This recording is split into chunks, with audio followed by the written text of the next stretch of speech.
মাঝে এই এক রাজা নিয়ত করেছে যে আমি সারা বিশ্বে নাম লিব, আমার নামটা যেন গোটা পৃথিবীর লোক একসঙ্গে করে। তো নিয়ত করেছে এটা দুধের পুকুর করব, পুকুর।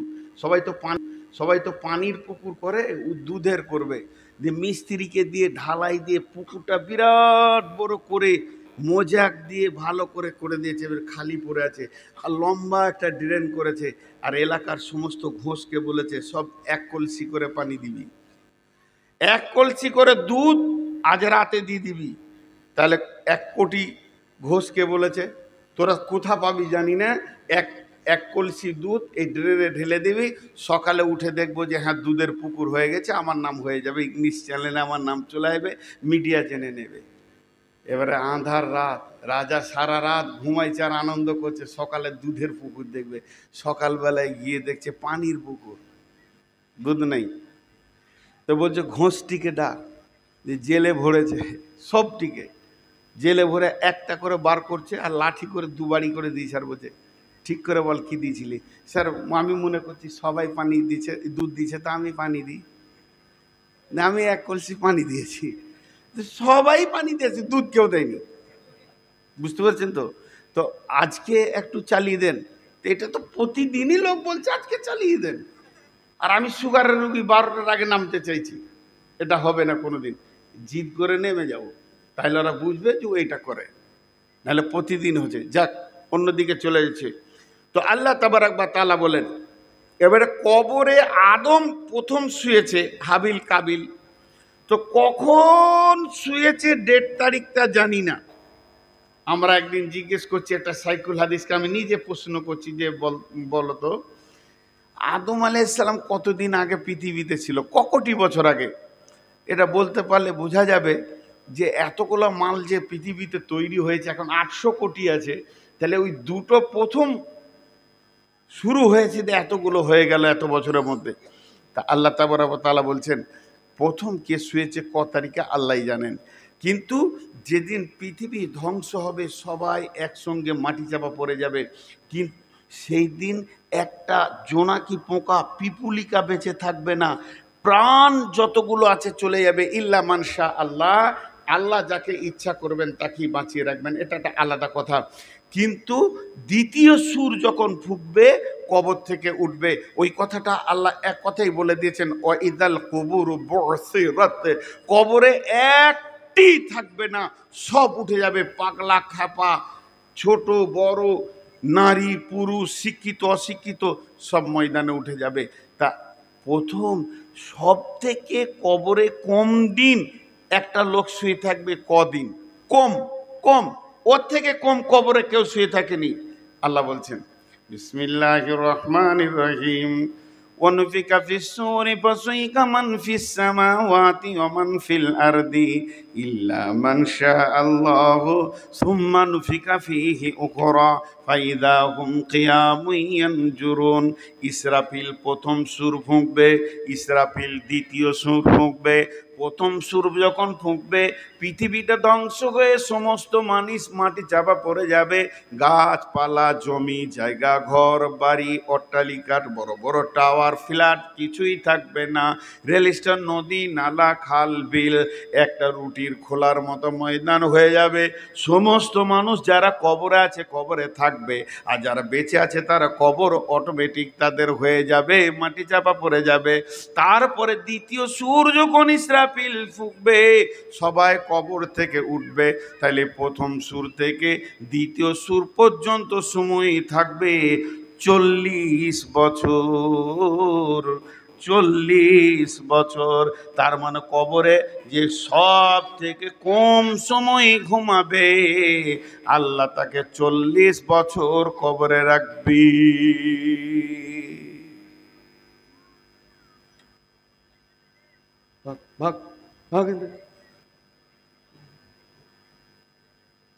মাথা গরম করতেছে তো 40 বছর কবরে থাকবে। হাজি কবরে যাব না, খালি একজন বলেন। মাঝে একটা কথা বলি, কবরের আরেকটা নাম আছে আলামে বারজাক। ওই সময়কালটাকে বারজাখ বলা হয়েছে, মৃত্যুর পরের জীবন আর হাসরে মাঠে উঠার জীবন। বারজাখ শব্দটা কেন বললে, সবাই কবর পাবে না। আমরা যতজন আছি কজনের কপালে কবর আছে না নাই? কাউকে হয়তো পানি জাহাজে ডুবে মরে গেছে, কারো লাশ গুম হয়ে গেছে, কাউকে পুড়িয়ে দিয়েছে গাড়ি সহ আগুন লাগিয়ে, কাউকে হাঙ্গড়ে গিলেছে, কাউকে গুম করে দেওয়া হয়েছে, কারো লাশকে বস্তায় ভরে পচিয়ে দেওয়া হয়েছে। আর হিন্দু ভাইদের চিতাতে পোড়ানো হচ্ছে, বর্গীদের সুধা করে পুঁতে দেয়, খ্রিস্টানদের পূর্ব পশ্চিম সমাধি করে, আর একটা জাতি আছে বসিয়ে রেখে তাকে পুঁতে দেয়।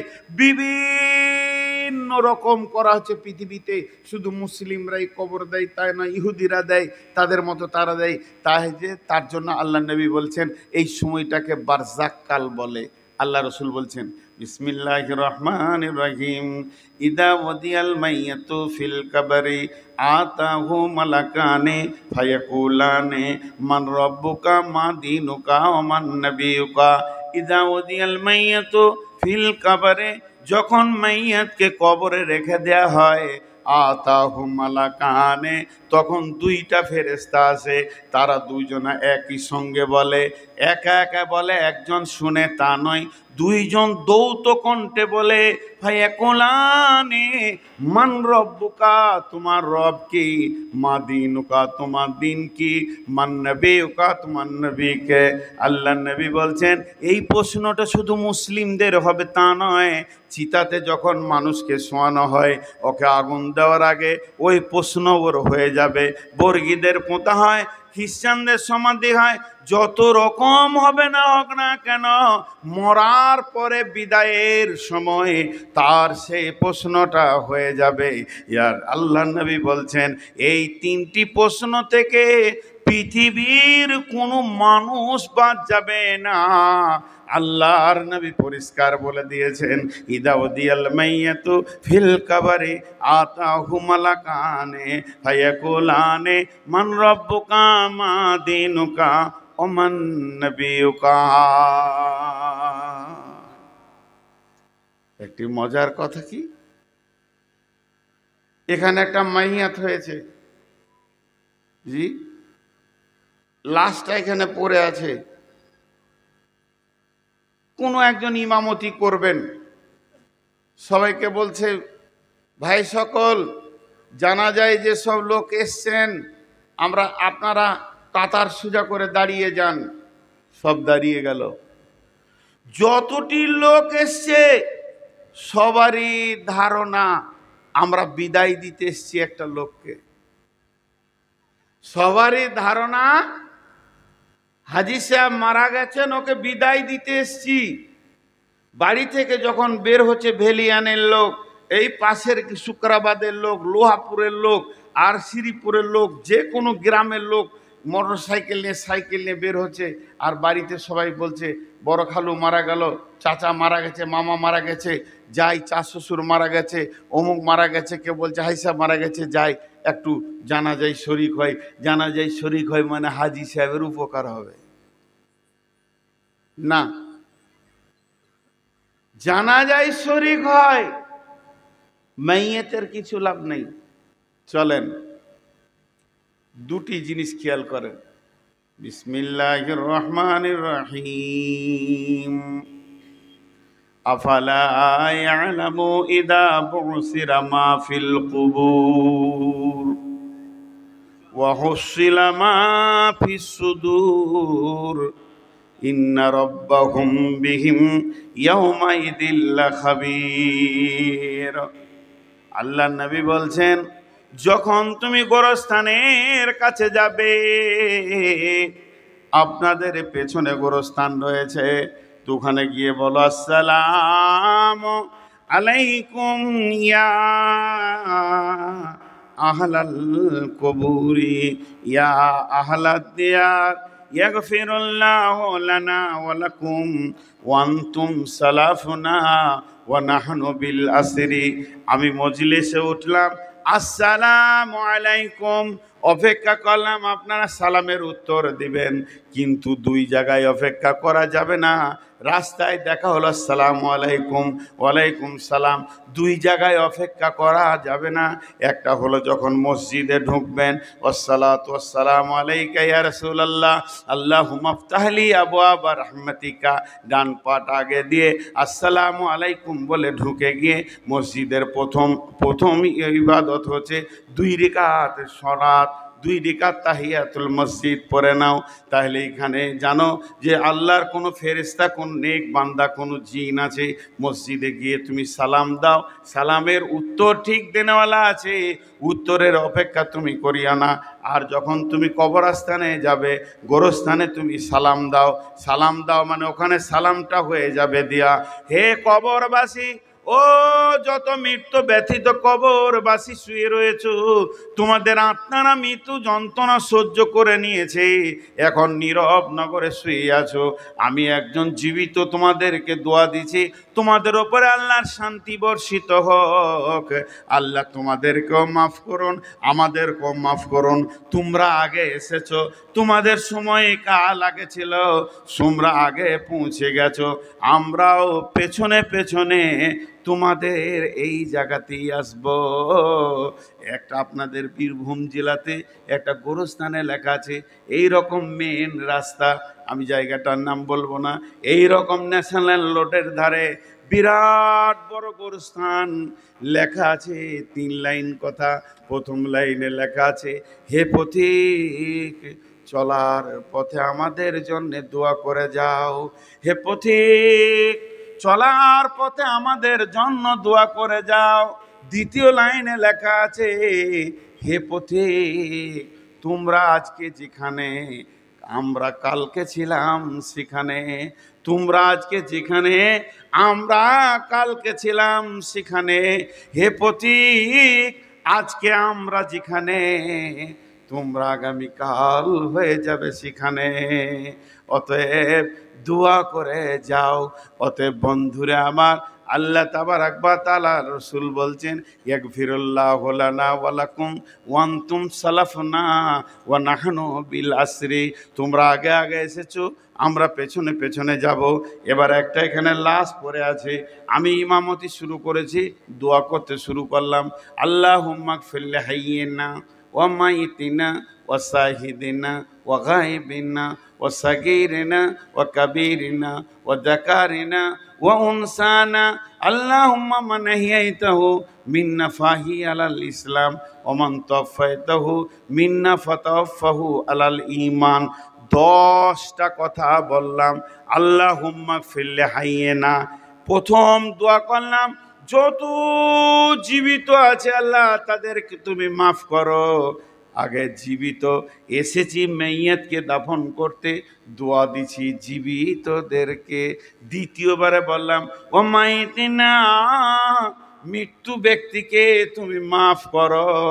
ওয়া শাহিদিনা ওয়া গায়বিনা, যে হাজির আছে তাকে মাফ করো, যে গায়েব আছে আসতে পারেনি তাকে মাফ করো। ওয়া যাকা সাগীরিনা ওয়া কাবীরিনা, ছোটদের মাফ করো, বড়দের মাফ করো। ওয়া যাকারিনা ওয়া উনসানা, পুরুষকে মাফ করো, নারীকে মাফ করো। তাহলে কাদের জন্য দোয়াটা হচ্ছে দেখেন, মৃত্যু ব্যক্তিকে শুধু একবার বলা হয়েছে, পাকা সুদারু মরেছে, পাকা সুদারু মরেছে, আর পৃথিবীর লোক এসে জানাজা পড়বেও জান্নাত চলে যাবে, কোনো দিন হবে না।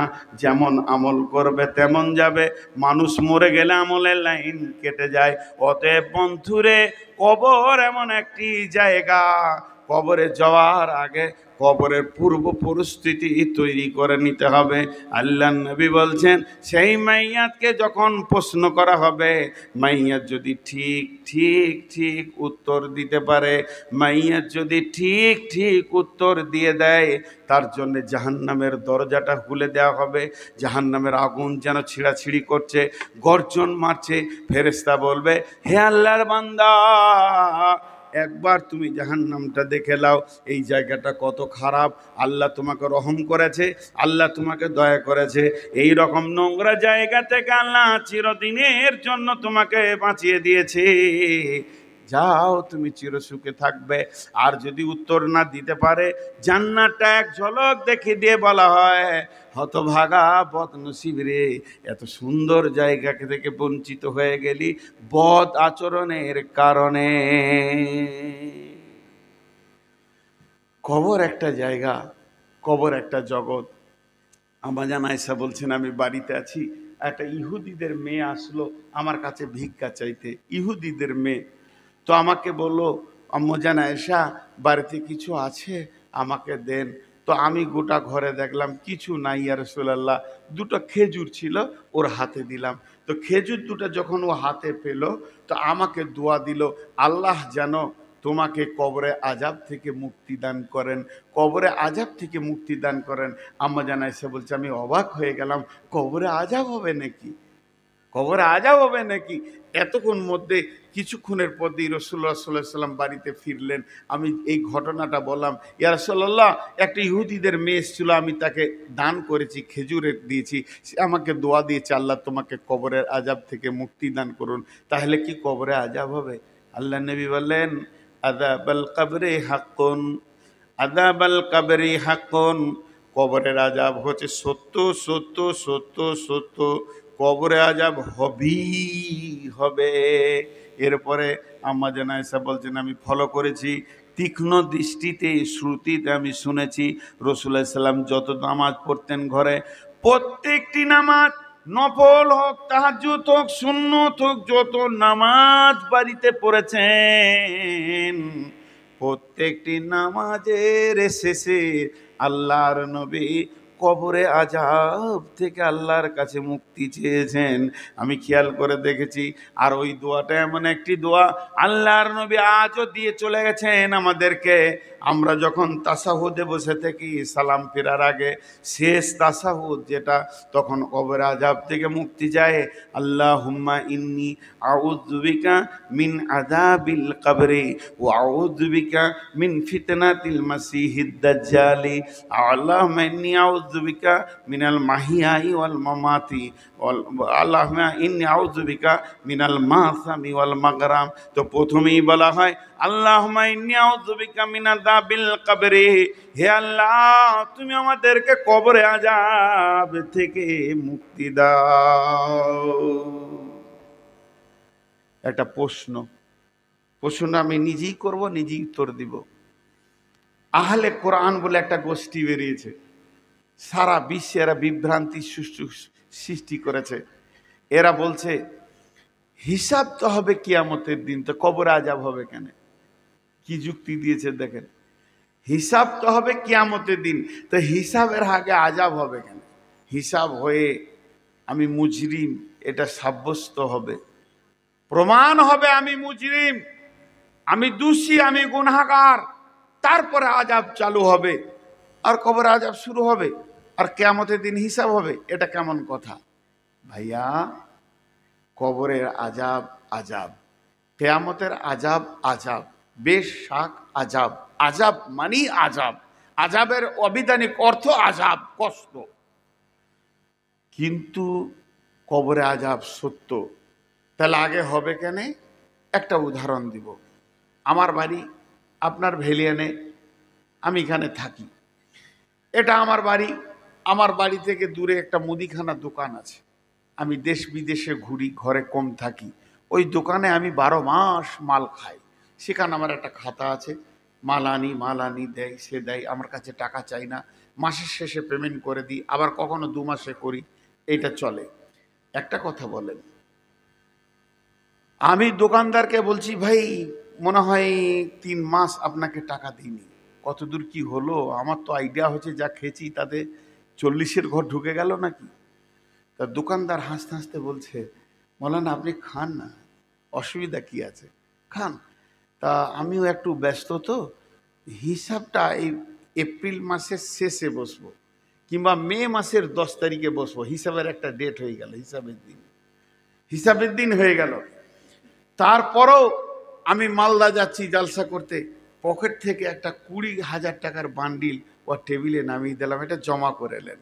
আচ্ছা, ওইটা যদি জমা করে লাই, ওর কি অসুবিধা আছে কিছু? জি ভাই, অসুবিধা আছে? আমি আইডিয়া করছি 50-60 হাজার হয়ে যাবে, তো 20-30 হাজার টাকা দিয়ে গেলাম। হিসাব হচ্ছে 10 তারিখে। 10 তারিখে বসে দেখছি টোটাল আমার মাল নেওয়া হয়েছে 60,000 টাকা। 60,000 টাকা। তাহলে কি ওই 20,000টা মাইনাস হবে না? 20-30 হাজারটা মাইনাস হবে না? হবে। তো কবরের আযাব সত্য। কিয়ামতের মাঠে যেদিন হিসাব হবে সেই দিন এই আযাবটা ওই আযাবের মাইনাস হবে, মাইনাস হবে, মাইনাস হবে, মাইনাস হবে। আল্লাহর নবী বলছেন, মুমিন কালেমাওয়ালা যারা যারা শাহাদু আল্লাহ ইলাহা ইল্লাল্লাহু ওয়া শাহাদু আন্না মুহাম্মাদান আবদুহু ওয়া রাসূলুহু পড়েছে, শিরক মুক্ত জীবন যে ব্যক্তিটা করে, ওই পৃথিবীতে যত কষ্ট পায়, রাস্তায় চলতে চলতে যদি পায়ে একটা ছোট্ট কাঁটা ভুকে যায়, একটা কাঁকড়ে যদি আঘাত পায়, তার জন্যে তার গুনাহ মাফ হয়ে যায়। তাহলে আল্লাহ মুমিনকে কি সুন্দর করে বানিয়েছেন। মুমিনের জীবনে সামান্যতম কষ্ট হবে আর তার আযাব মাফ হয়ে যাবে, তার গুনাহ মাফ হয়ে যাবে। তাহলে জেনে নেন, পৃথিবীতে যদি এটা হয়, চলার পথ তো আমার হিসাবে দিন কিয়ামতের দিন আছে। এই চলার পথে পড়ছে কবর। আল্লাহ যাদের প্রতি দয়া করে, 2-4টা 10-20 গুনাহ, সামান্য গুনাহ যার আছে, কবরে আযাবেই সেটা মিটে যাবে। এমনও লোক আছে কবরেই তার আযাব শেষ হয়ে যাবে, কিয়ামতের মাঠে সে মুমিনের দলে উঠবে। যদি কবরে আযাব শেষ না হয়ে যায়, তার গুনাহ যদি শেষ না হয়, কিয়ামতের মাঠে 50,000 বছর দাঁড়িয়ে থাকবে। কোনো কোনো চিঠি এটা পরে বললেই তো হয়। মা কথার মোশনে দিচ্ছেন, তার মানে ওই কথাটা স্টপ করে আপনাকে এটা বলতে হবে এখন।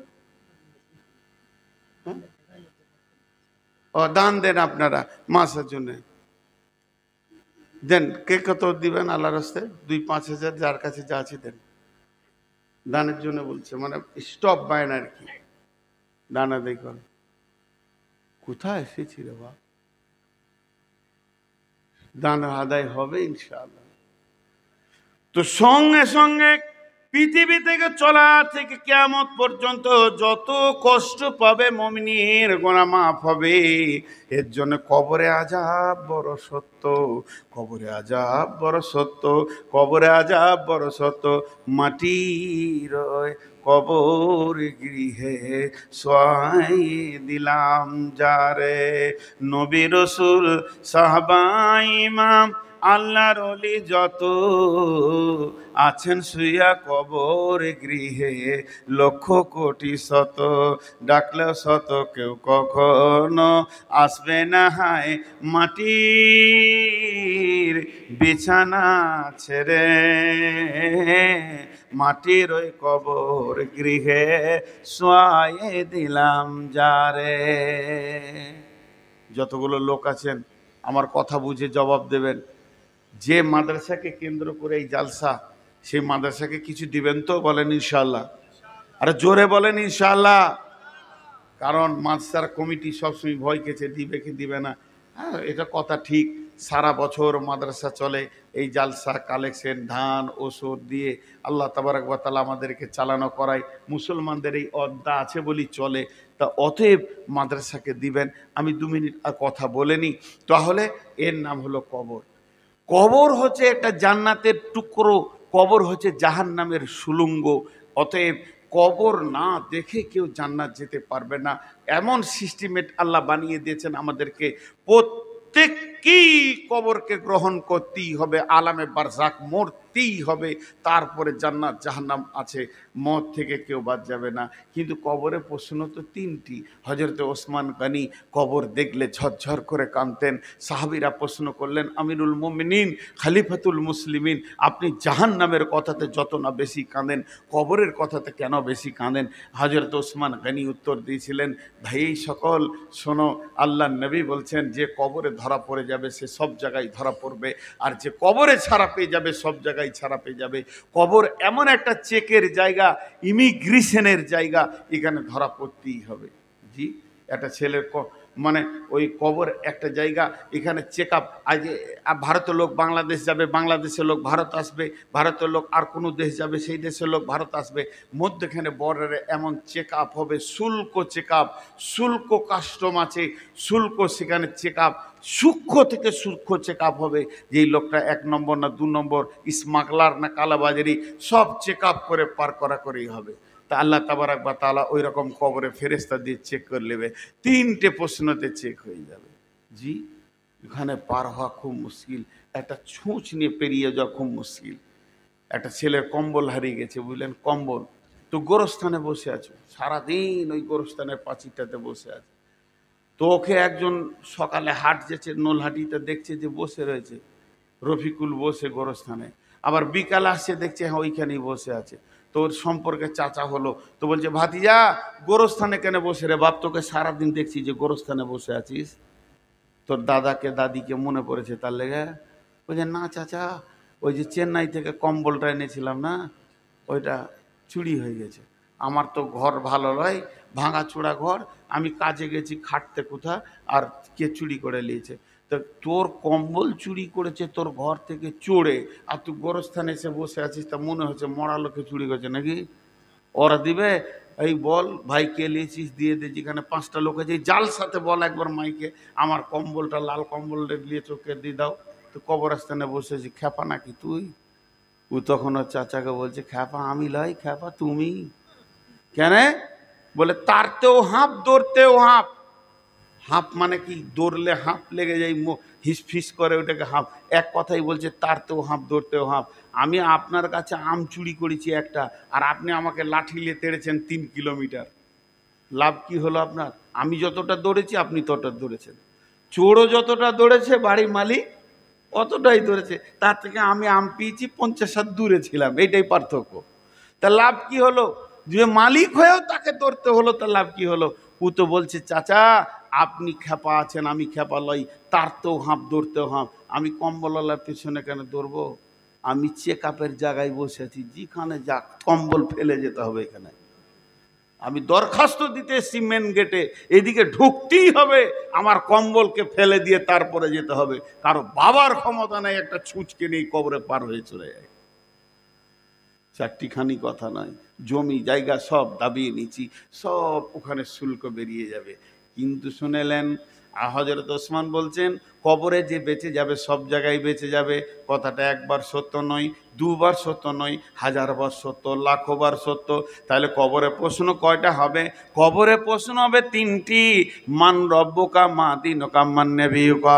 তাহলে আমার প্রশ্ন হলো, আমার আবার মনে প্রশ্ন তৈরি হলো, এত নামাজ পড়ে কি হবে, এত রোজা রেখে কি হবে, এত রাতে তাহাজ্জুদ পড়ে কি হবে? না চুরি করো না, ডাকাতি করো না, বেঈমানি করো না, খবরদার না, এই করো না, ওই করো না, সব যার যা মন যাবে করে যান। আর 3টে প্রশ্নের উত্তরটা মুখস্থ করে নেন, ভেজাল চুকে যাবে। ফেরেশতা বলবে মান রব্বুকা, আমি বললো রব্বি আল্লাহ। মা দীনুকা, দীনুল ইসলাম। মান নবিয়ুকা, তোমার নবীকে, নবী মুহাম্মদুর রাসূলুল্লাহ সাল্লাল্লাহু আলাইহি সাল্লাম। ফেরেশতা বলবে একে জান্নাতে দিয়ে দাও। উত্তর ঠিক আছে, বুঝলেন? সারা জীবন সুদ খাও, চুরি করো, লম্পটি করো, জুয়া খেলো, তাস খেলো, যার যা মন যাবে করো, প্রশ্ন 3টে খালি মুখস্থ করে নিতে হবে ঝেড়ে, যেন ভুল না হয়। তাই যদি হতো বুদ্ধি দিয়ে পার হয়ে যাওয়া, একটা মৌলবি জাহান্নাম যেত না, সব মুখস্থ আছে। 2 বছর যে মাদ্রাসা দেখেছে তার মুখস্থ হয়ে গেছে কবরের প্রশ্নের উত্তর। আমি তো বাচ্চাতে মুখস্থ করেছি যখন মাদ্রাসায় 1-2 বছর থেকেছি। এই যাও মান রব্বুকা, রব্বি আল্লাহ। মা দীনুকা, দীনুল ইসলাম। মান নবিয়ুকা, নবী মুহাম্মদ রাসূলুল্লাহ সাল্লাল্লাহু আলাইহি সাল্লাম। হয়ে গেল। তাহলে আমাকে আর কে আটকায়? আমাকে কে আটকায়? জি, একটা ছোট্ট গল্প আবার শোনাবো। এক বুড়ি মানুষ মানে মুরব্বী। আমার আমার মাকে আমার খুব কম মনে পড়ে। আমার মা আমাকে 5 বছর 6 বছরে রেখে দুনিয়া থেকে চলে গেছেন আল্লাহর ডাকে। আমার মাকে আল্লাহ জান্নাত নসিব করুন। কিন্তু আমার চাচিকে খুব মনে পড়ে। তো চাচির কাছে যখন বসতাম, খুব মুরব্বী মানুষ, সাদা সিধে মানুষ ছিল, কোনো প্যাঁচ বুঝতো না। তো ও বসলি একটা কথা বলতো, কি কবরে জবাব দিব? ওর আখেরাত ফাখেরাত অত হাদিস মুখস্থ নেই, কবরে কি করে জবাব দিব রে বাবা, কবরে কি করে? ওর একটা জিনিস মনে পড়তো, তাহলে কবরকে ভয় করে। একরকম ওই রকম মুরব্বী মানুষ, বুড়ি মানুষ, ওর বয়স 70 বছর হয়ে গেছে, তো ও খালি কবরকে নিয়ে চিন্তা করে, কবরে কি জবাব দিব। কবর, ওর পেটের বেটা ল নিয়ে পড়তে গেছে, আইন পড়তে গেছে, তর্ক পড়তে পড়তে নাস্তিক হয়ে গেছে। ওর পেটের বেটা বলছে আল্লাহ নাই, আখেরাত নাই, কিয়ামত নাই, কবরে আজাব নাই, যে যা পারবি করে লেগা। মা বড় ইমানদার আর বেটা হলো নাস্তিক। এবার বেটাকে তো মা খেতেই দিবে, মা খেতে দিচ্ছে, সকালে উঠে কোর্ট যাবে, তো রুটি দিছে, তরকারি দিচ্ছে, আর বলছে বেটা নামাজ পড়ে বাবা, কবরে কি জবাব দিবি। তো রুটি খেতে খেতে বলছে তুই বুঝিস না গে, বলে খাম খায়া তো তুই বুঝিস, বড় আম বকেই না গো। ই জানে আর মাথায় কিছুই নেই। মা তো ঘুরিয়ে ঘুরিয়ে একটাই কথা বলছে, কবরে কি জবাব দিবি। 3 দিন কোর্ট বন্ধ আছে, সকালবেলায় উঠে খাতা কলম নিয়ে মসজিদে হাজির। ইমাম সাহেব দেখছে গাঁয়ের পাকা খচ্চরটা এসছে আর কি, গোটা দুনিয়া ওকে চিনে যে ইসলাম মানে না, কিছুই মানে না। তাও ইমাম সাহেবকে বলছে, এই ইমাম সাহেব শুনেন, কথাবার্তা দেখেন ওর, আপনারা সব মানুষকে বিভ্রান্ত করে রেখে দিয়েছেন, কি সব কবর ফবর বলছেন, কবর কি প্রশ্ন হবে বলেন তো। বলে ইজাউ জিয়াল মাইয়াতু ফিল কবরে আতাহু মালাকানে ফায়াকুলানে মান রব্বুকা মা দীনুকা মান নবিয়ুকা। বলে দাঁড়ান আমি লিখে দিই, মান রব্বুকা মা দীনুকা মান নবিয়ুকা। উত্তর কি হবে, রব্বি আল্লাহ দীনুল ইসলাম, নবী মুহাম্মদ সাল্লাল্লাহু আলাইহি সাল্লাম। ও আপনার রাতে মুখস্থ করে নিয়ে দিই, এমন মুখস্থ করেছে, বেরেন ভালো শয়তানের। হ্যাঁ, নাস্তিক কেমনি হয়েছে, বুদ্ধি ভালো, দিয়ে মুখস্থ করে নিয়েছে। সকালে ঘুম থেকে উঠে বিরাজ করছে, মা জিজ্ঞেস করছে বেটা ফজর পড়লি, কবরে কি জবাব দিই। বলছে শুনেলে, খালি খালি শুনেলে, তোর মুখস্থ আছে কি ঠিক করে বল। মা তো ভেবা খেয়ে দিয়ে যায়, কি বলে কবরে জগৎ তোর হবে, মান রব্বুকা রব্বি আল্লাহ মা দীনুকা দীনুল ইসলাম মান নবিয়ুকা নবী মুহাম্মদ রাসূলুল্লাহ সাল্লাল্লাহু আলাইহি সাল্লাম। দেখ আমি মুখস্থ করে নিচ্ছি, তার মানে আমি পেরিয়ে যাবো, আমার পরীক্ষায় পাস।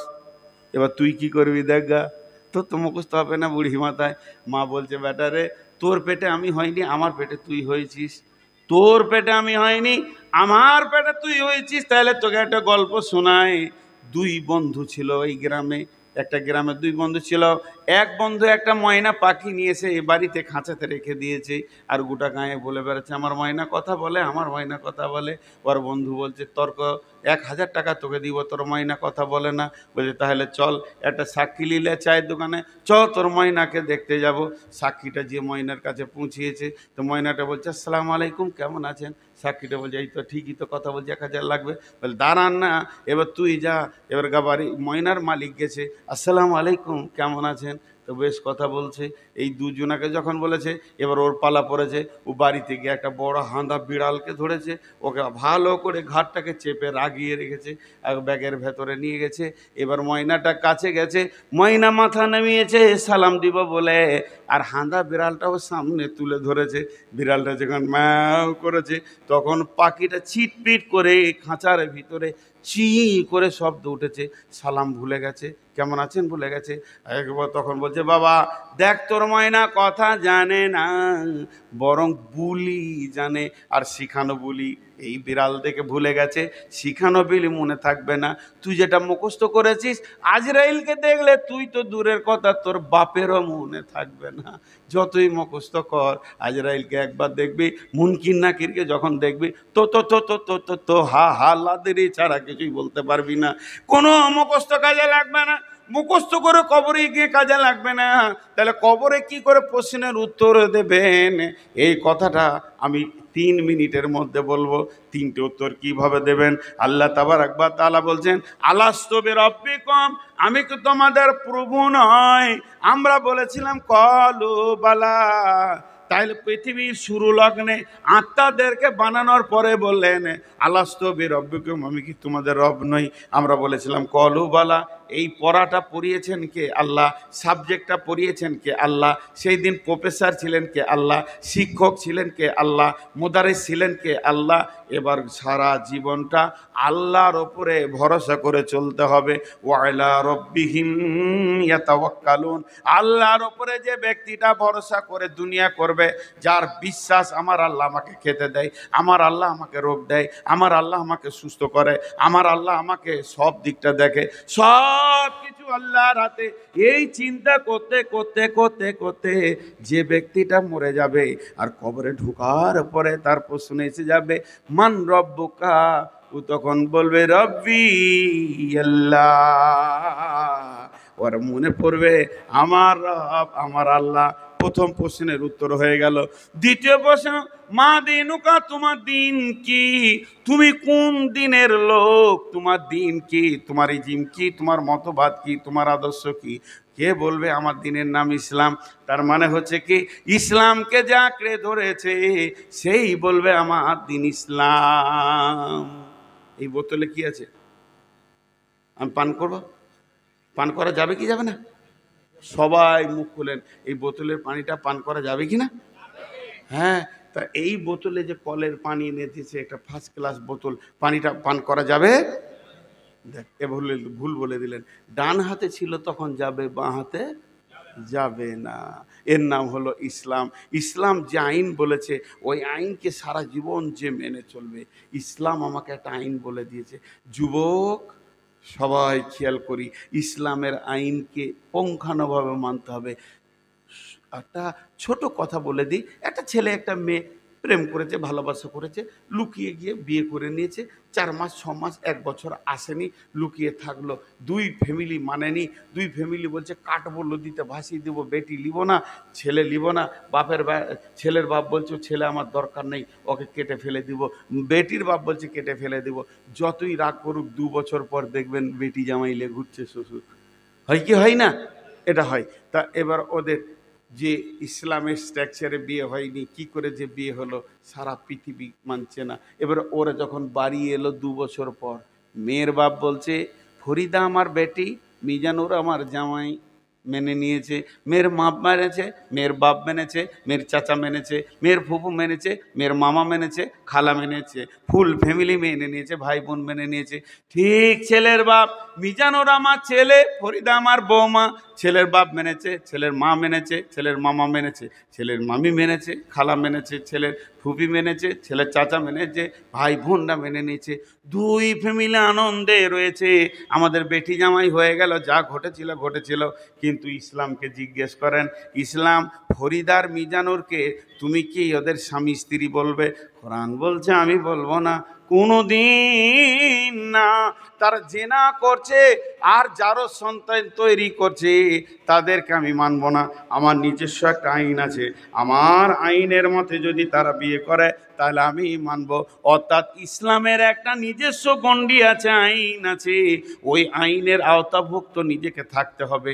যে ইসলামের আইনের আওতাভুক্ত থাকবে ওই বলবে কবরে আমার দিন ইসলাম।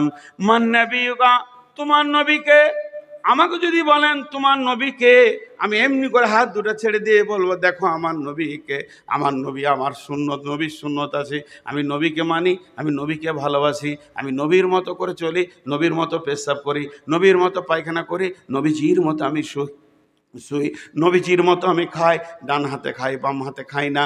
তার মানে আমার নবী, নবী মুহাম্মদ রাসূলুল্লাহ সাল্লাল্লাহু আলাইহি সাল্লাম। যুবক, যতগুলো যুবক আছেন, খালি একবার ছোট করে বলছি, রাগ না করলে ভালো হয়। এই যে চুলটা চারিদিকে নাড়া, এখানে জুতোর বিরাস, এটা কোন নবীর সুন্নত? এটা কোন নবীর সুন্নত?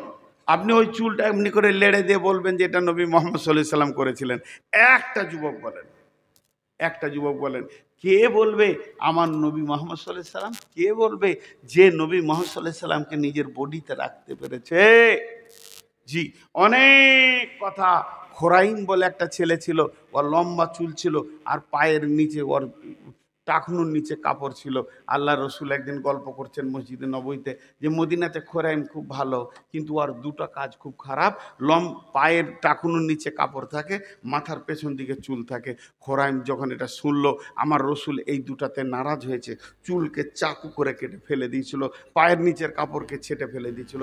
আমি গোটা পশ্চিমবঙ্গের কথা বলছি না, গোটা বীরভূমের কথা বলছি না, নলহাটি থানার কথা বলছি না, ভেলিয়ান গোটা গাঁয়ের কথা বলবো না, এইখানে যতগুলো কতগুলো যুবক বসে আছেন, আপনি একবার আপনাকে টেস্ট করেন, আপনি নবীর উম্মত না আপনাকে কোন নবী ওটা দিয়ে গেছে? টাকনুর নিচে আপনার কাপড় কেন, আর আপনার মাথার চুল এমন কেন? এই লোক জবাব দিতে পারবে না।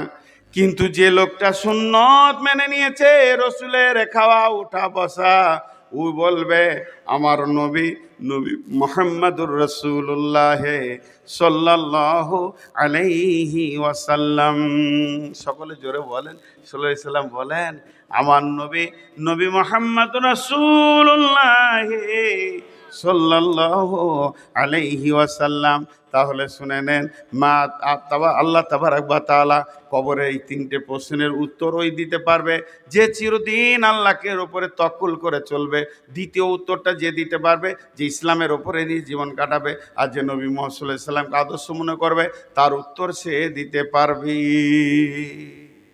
শুধু একটা কথা আপনাদেরকে বলবো, এতগুলি লোক বসে আছেন, আজকের বক্তব্য শেষ অংশটুকু বলবো, কিন্তু তার আগে একটা কথা বলবো, কোনো আল্লাহর গোলাম আছেন আজকে যে আমার বায়ানটা শুনছেন, বা আরও আলেম এসেছে কেন এই মাদ্রাসাটার বদৌলতে? আমি কোনো ভার্সিটিতে পড়ে মৌলানা হয়নি, মাদ্রাসা থেকে হয়েছি। আর এই মাদ্রাসা কালেকশনের জন্য যে আমাকে চিঠি দিয়েছে, এটা কি অন্যায় করেছে নাকি? না, আজ মাদ্রাসা আছে বলি আলেম ওলামা পৃথিবীতে দেখতে পেয়েছেন। আজ মাদ্রাসা আছে বলি এত আলেম ওলামা আছে। আর মাদ্রাসাকে ওরা আগেই ধরেছে কেন? যাতে করে আলেম ওলামা না থাকে। তাই আপনাদের কাছে আমার আবেদন, কোন আল্লাহর গোলাম আছেন? আমি 5-7 মিনিট আছি, আমি ছেড়ে চলে যাব। কোনো আল্লাহর গোলাম আছেন কি 5,000 2,000 দেনেওয়ালা? আচ্ছা, আপনাদের যারা চাদর নিয়েছে একবার ঢুকিয়ে দাম যতক্ষণ আছি, আমার তরফ থেকে একবার চাদর যাচ্ছে ভাই, হাত দুটো ধরে বলছি, আল্লাহর গোলাম রসুলের উম্মত